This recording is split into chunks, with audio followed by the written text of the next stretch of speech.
So, collaborating with the flow. We've had 3 previous talks about the flow. We've heard about meditation as the gateway to the infinite flow of divine energy and the quantum field. We've heard flow and being in the infinite river of source.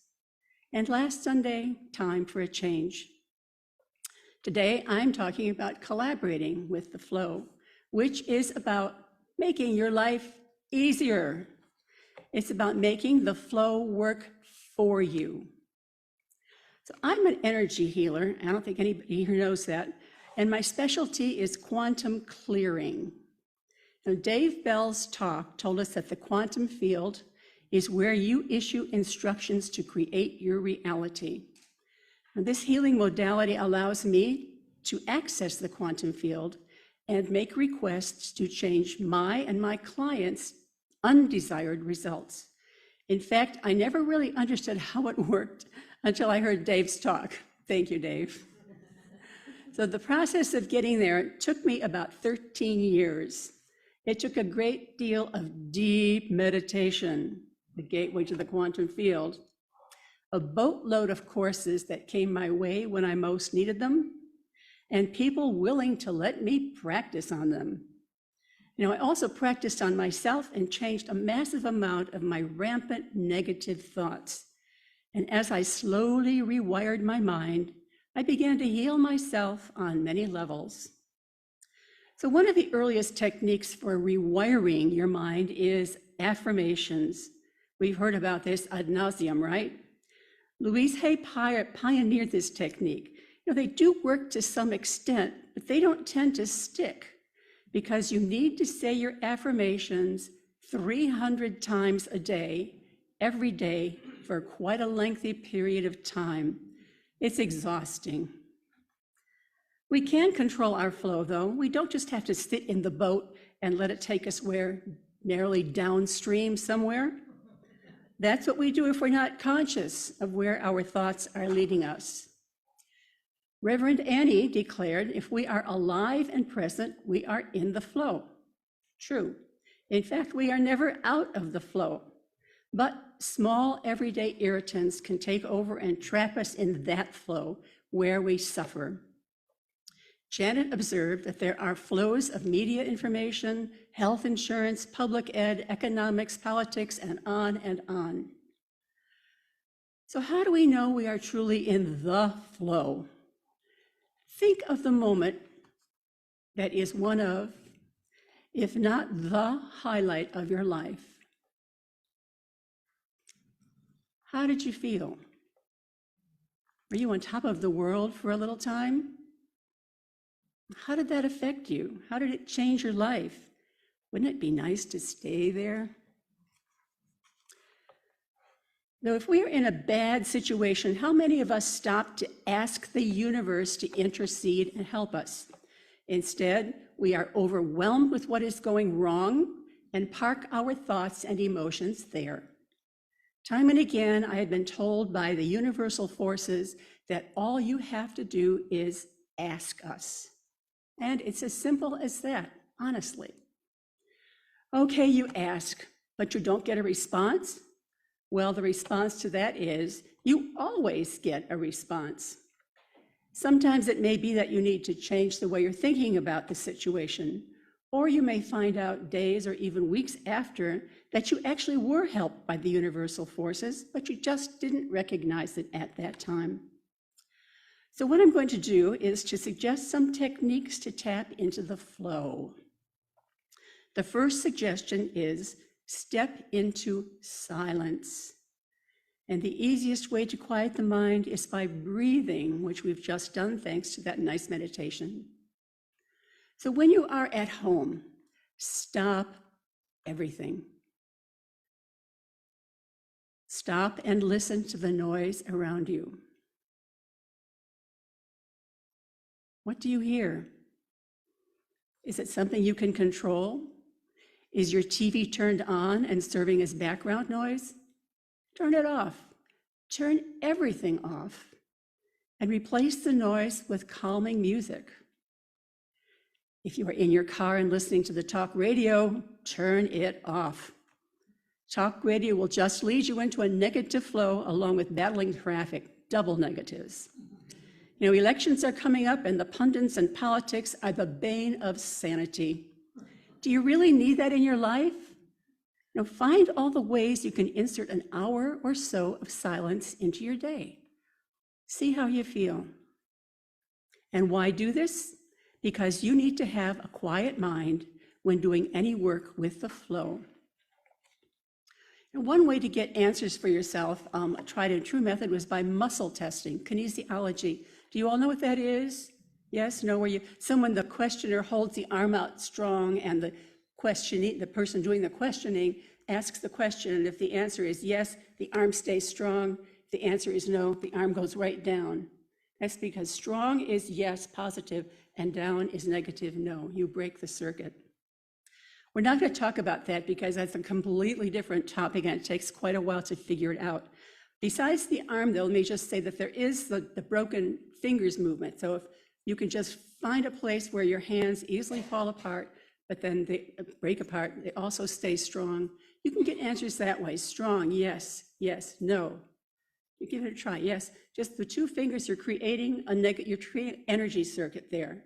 So what this does is, one, it will break the energy circuit. That's your answer, no. Clever, isn't it? Another way is by pendulums. People carry pendulums to swing forward for yes, maybe, and sideways for no. But it's sometimes inconvenient to carry a pendulum around with you, especially to a grocery store. So here is an alternative. Your body is a pendulum. So pendulums, let's see, I would like to ask you to participate now. I want to ask you, everyone to stand up, please. I need to get my water.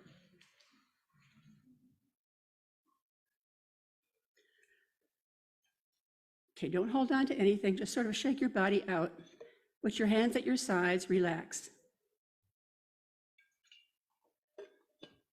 I want to ask you to close your eyes for just a very short time and notice what's happening with your body. You know, it's not possible to stand perfectly still. There's always some movement. What's your body doing? Now rock forward and back a couple of times. Just make your body rock forward and back. Just gently, hardly any motion. Okay, and stop. Now open your eyes. So I want you to think about war. People killed, maimed, hurt, sorrow, grief, Israel, Gaza, Ukraine. What's your body doing? Your body should tilt backwards away from the negativity, like you're pushing it away. I don't want any part of you. If it's not doing that, just try to shift it backwards and see how that feels. We just need to get into the flow of this here.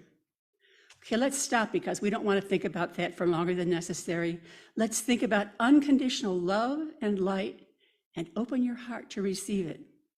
You know, see your love filling the immensity of space and flowing to every soul. Your body should tilt forward towards thoughts of love, gratitude, truth.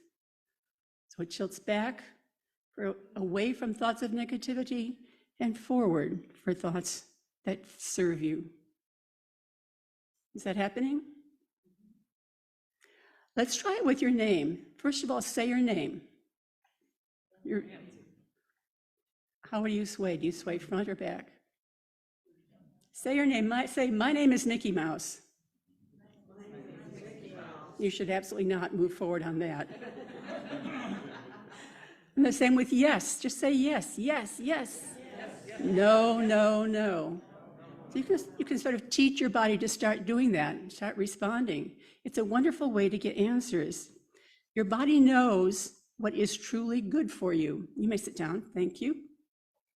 I used this when I had sinusitis one time, quite some years ago, and I went to the health food store because I wanted to get homeopathic medicine. And there were 2 bottles on the shelf. I said I didn't know anything about either one. So what I did was to let me just put this down.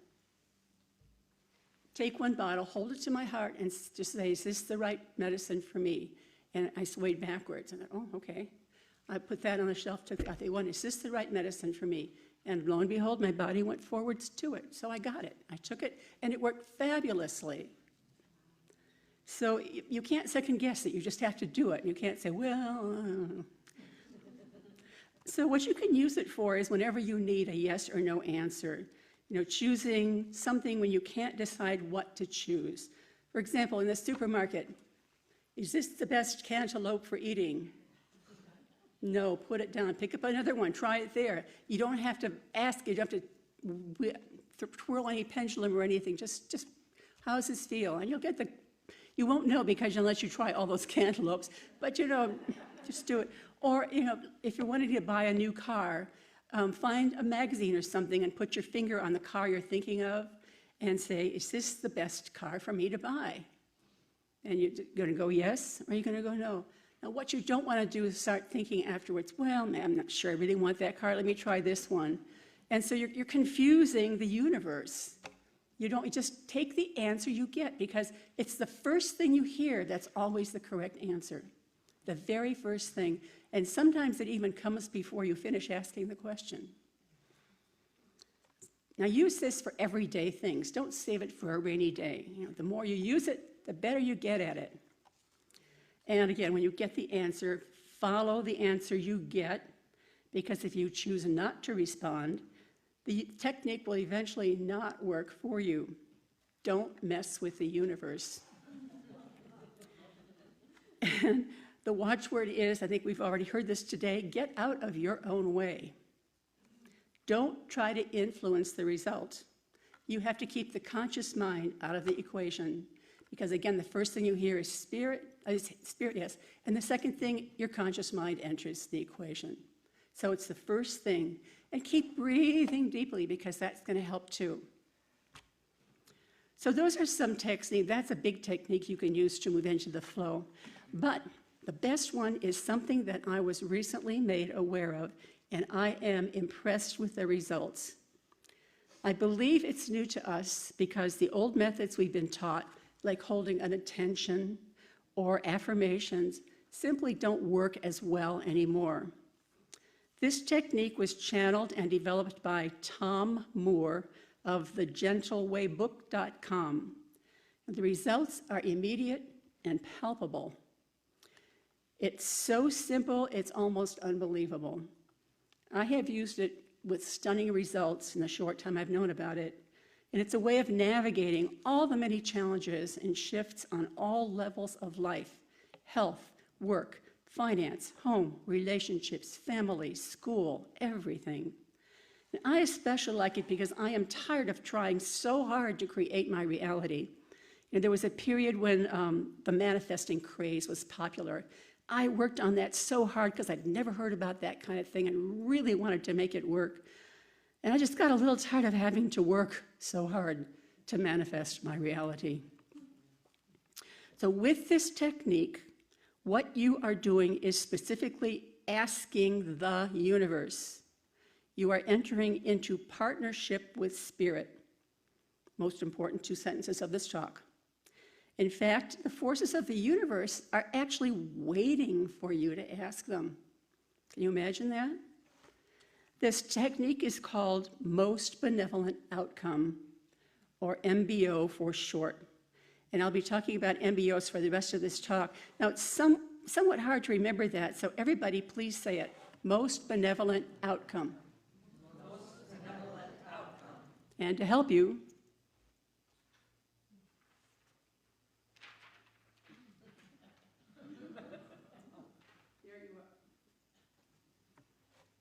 there you are. And I was wondering this morning, how was I going to show you these signs? And here's all these microphones so beautifully placed that I can hang these signs on. I'm also going to hang another sign. I wondered what they were there for.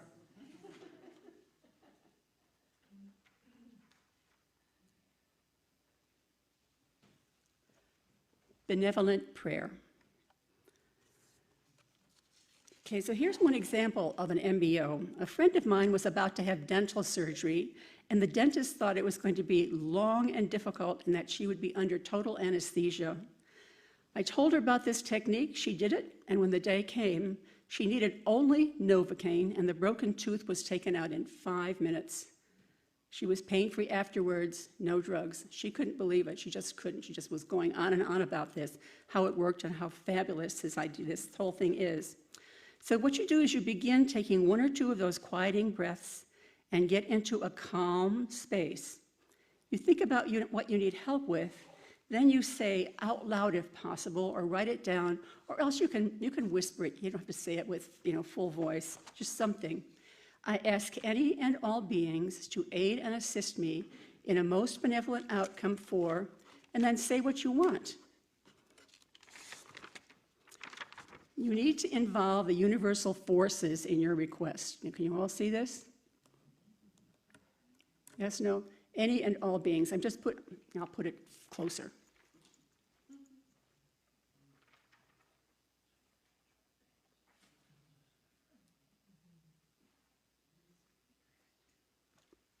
Sometimes it's easier if you see something, it sort of locks it in.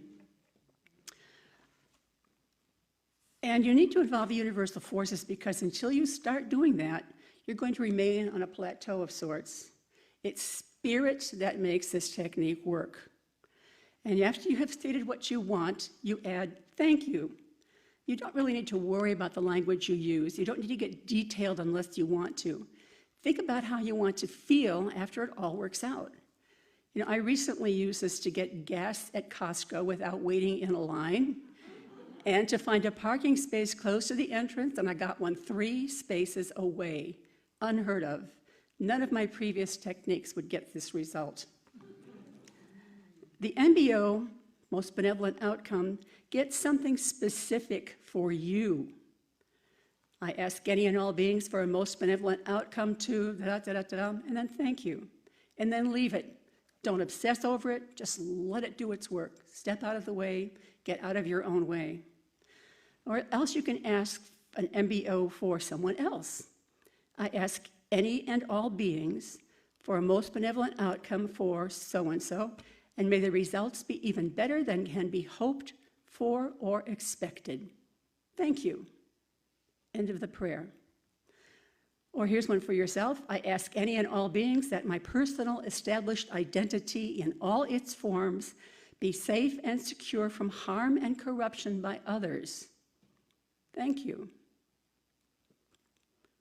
Now, some of these times the words most benevolent outcome are not used. This is an alternative called the benevolent prayer, which you can use for other people. It can become a bit confusing, so I would say don't really worry about any of it, but just know that these 2 ways are out there. I think the language itself is not hugely important. What's important is the thought and to ask any and all beings. And there's no limit to what you can ask for. Any area of your life is prime real estate. Someone used it to try to keep animals away, to keep deer out of their yard. Just try to provide a workable alternative for the deer, though. Ask for another place for them to go where they'll be happy, just not in your yard. And the thing is, MBOs work because you don't have to totally believe that the benevolent outcome will happen. It takes the pressure off. Okay, this is possibly a bit confusing, right? Your head is swimming a little bit. Do I say this? Do I say that? So let's try a few of these together. You're not going to stand up, no. I'm going to say the word, and I want you to repeat what I say afterwards, all right? And these are all good things. They're not something that any of you are going to have problems with. We're going to start with one for the war, all right? So, together, I ask any and all beings to aid and assist in protecting the people of Palestine and Israel from the fighting between Hamas and Israel, for those wounded to be given medical assistance, and for the hostages to be returned home, unharmed with no further violence, and may there be meaningful negotiations between the 2 sides so that this will never occur again. Thank you. Here's another one. I ask any and all beings to assist all people who are suffering from violence of any kind, and that their distress may be removed in the most beneficial way. Thank you. And one more. I ask any and all beings for a most benevolent outcome, for peace to reign in the world, and that all wars and fighting cease. Thank you. Now, do you feel like you get into what you're asking for? Is there a little bit of emotion there? It helps if there is, if you're just saying these words because I'm telling you to say them. But if you really believe them, that's going to go so much farther. So just make sure your heart is where you want to send this outcome. Now let's do one for someone else. You can choose whoever else you want to send it to. Okay, we get the emailing list comes out with all kinds of people that need prayers, so you can just do that for them. So I ask any and all beings for the most benevolent outcome for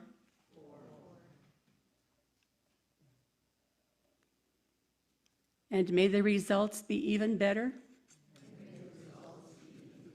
than I can hope or expect. Thank you.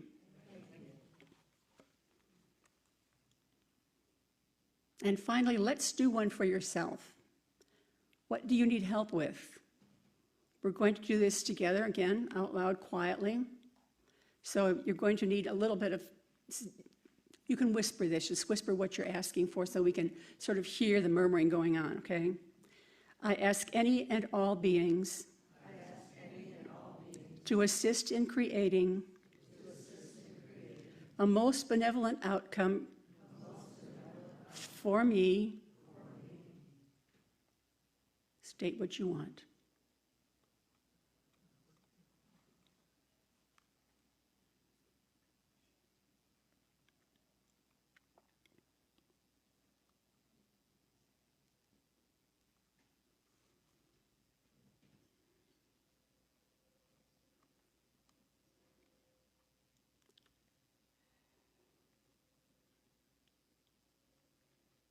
And when you're finished, say rousing thank you.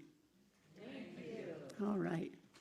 So this is just a quick way to get you into the flow. What they will do is they will increase your awareness around you of things that might need help or something that needs to be better. You feel a lightening of spirit when you do this.